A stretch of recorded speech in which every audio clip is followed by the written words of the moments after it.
Hello everyone. I just wanted to give you a late night good luck. I'm about to go for a run to calm my nerves, but I just wanted to say that I am so proud of all that you've managed to accomplish in this very trying year, especially your guys' interrogation of so much of the controversial material that we engaged with in AP Government. And I really do hope that you stay engaged in politics and committed to excelling at sort of the debates that I know we developed in our class. I also wanted to just say I probably can't interact with you as much as I would like tomorrow because of testing security procedures that are completely understandable. But test tomorrow is at 7:15 a.m. That's the arrival time, and then the test begins. Sort of the pre-processes that need to happen for the test begin at 8 a.m. So please come tomorrow at 7:15 a.m. or earlier.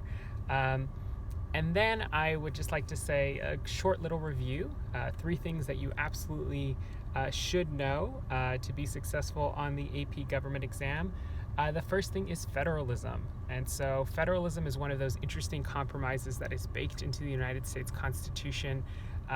It's this sharing of power between the federal government and state governments. And so the repercussions of federalism are still felt today, and they're still observed in areas of policymaking where states are paramount. We see quite a bit of inequality produced in terms of outcomes. So from like handling of COVID-19, of the COVID-19 pandemic to school funding or educational outcomes to healthcare, areas in which states have paramount policymaking, obviously that leads to a significant inequality across states. So I wanted to also talk about why federalism sort of becomes one of those principles that is enshrined in our Constitution and in our culture, and it has to relate to the suspicions Americans have of centralized government and authority, going back, of course, to the American Revolution. The Articles of Confederation, the document that organizes the first government of the United States after the American Revolution, is one in which authority and power is tremendously decentralized among states. And there's a variety of different reasons why this doesn't work well. There are states that are developing, that are having trouble cooperating on terms of commerce or developing a unified response when a unified response is necessary. And there's this sort of nationalist fervor brewing of individuals that want a stronger national government, but they sort of get a PR win with Shays Rebellion, in the sense that Shays Rebellion, this farmers' revolt that takes place in Massachusetts, that really underscores how feckless and weak the national government is, sort of gives new life or new sense of urgency towards the creation of a new government with stronger national power. And so the Constitution, and I'm obviously trying to speak as fast as possible and glossing over some very important details, but the Constitution that gets proposed obviously centralizes or gives the federal government considerably more power. And when it is sent to the states for ratification from the Philadelphia Federal Convention in 1787, there's a tremendous debate that brews. Right, there's these two opposing camps between Federalists that are, embracing or believe that the then proposed Constitution was, a very important piece of creating a more effective government, and anti-federalists that are obviously were opposed to the then proposed Constitution. Anti-federalists, we read in Brutus number 1, were suspicious of the centralization of power in the federal government. They were suspicious of the then proposed national executive, which they likened to a tyrant. They were suspicious of so many aspects of the then proposed Constitution and wanted a Bill of Rights, right? Of course, this fervent debate between these opposing camps, between Federalists who articulated and argued for the then proposed Constitution with the Federalist Papers. Remember, Federalist number 10 talks about how the centralization of power is actually more conducive towards Republican, or the centralization of power in a larger republic is actually more conducive to Republican government than decentralized power. Or Federalist 51, which talks about the importance of checks and balances to the federal government as sort of constraining and limiting government, and therefore preempting tyrannical rule. The Federalists compromise eventually with the Anti-Federalists, and ratification takes place on the condition that the government passes a Bill of Rights, which become the first 10 amendments to the Constitution.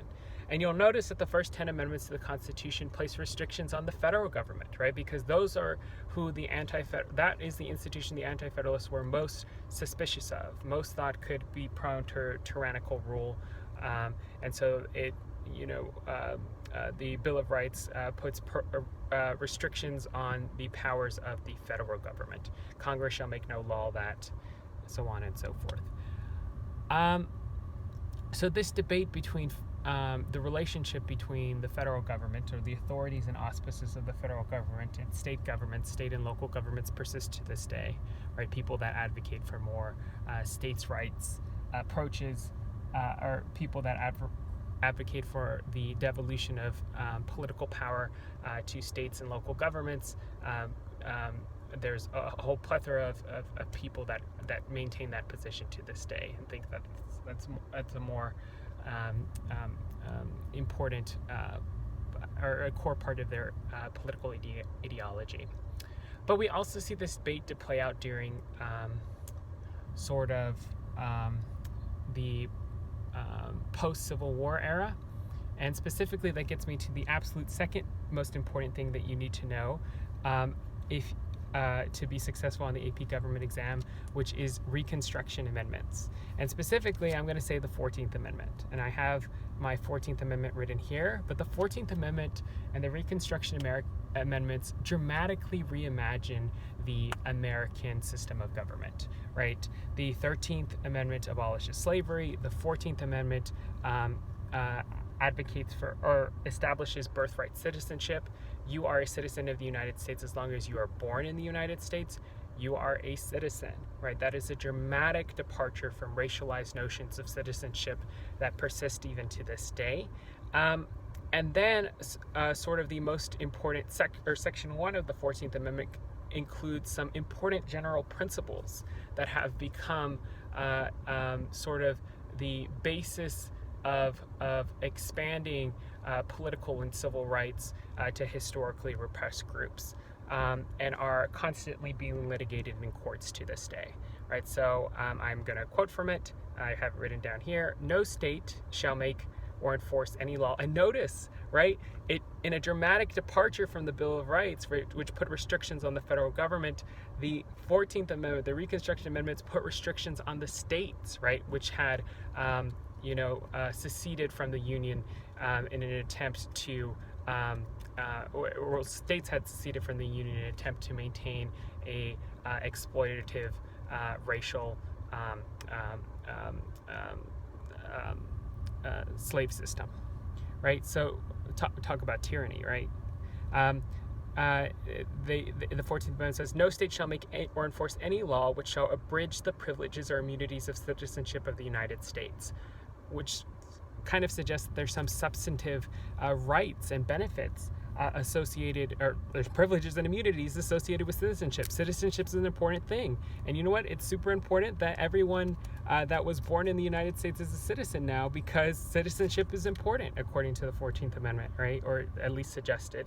And nor shall any state deprive any person of life, liberty, or process without due process of law, nor deny anyone within its jurisdiction the equal protection of the laws. So the 14th Amendment has some very important general principles that seem to promote so much promise for racial equality, for the guaranteeing perhaps of civil rights, or potential some people are texting me, but the guaranteeing of civil rights to African Americans or historically repressed groups, right? But of course, there's this Meryl Streep quote that I've quoted so many times that she gave, I think, in a commencement address to Barnard College. There is change and there's resistance to that change. And so the promise that these Reconstruction amendments contain are effectively neutered or spoiled by the Supreme Court, right? The institution that has this power, which is the absolute third thing that you need to know to be successful on the AP government exam of judicial review. The ability to render statutes passed by Congress unconstitutional. That law that you pass, it's not compatible with the Constitution, so therefore it's not a law. That's a tremendous power that the Supreme Court has, right? This a power of judicial review, this power that is much more important than their ability to just interpret legislation, but their ability to interpret legislation is also incredibly important as well, and it becomes important to the spoiling of the promise that the Reconstruction Amendments contain, right? So specifically, the court narrowly interprets the 14th Amendment specifically, and the general principles that are espoused in the 14th Amendment for several years. Famously or infamously in the Plessy versus Ferguson decision, when they are asked to review whether racial segregation that and the Jim Crow laws that develop in the South are compatible with the 14th Amendment's Equal Protection Clause, the Supreme Court rules as long as the racial segregation is compatible with equal protection, as long as the facilities are separate but equal, right? Enshrining providing legal basis, constitutional basis for racial segregation, that develops in the South, right? So judicial review is an important power, and it isn't until the Warren Court in 1954 that Supreme Court precedent of separate but equal in Plessy versus Ferguson is finally overturned, right? So those are the three things that you absolutely have to know if you are going to be successful on the AP government exam. Federalism, I would argue Reconstruction Amendment, specifically the 14th Amendment, and then finally judicial review, or the Supreme Court, right? The awesome power that the Supreme Court develops that perhaps goes beyond Hamilton's thinking in Federalist 78, where he claims that the Supreme Court is the branch of government least prone to perhaps tyranny. All right, have a good and successful exam. So proud of all of y'all. Good luck.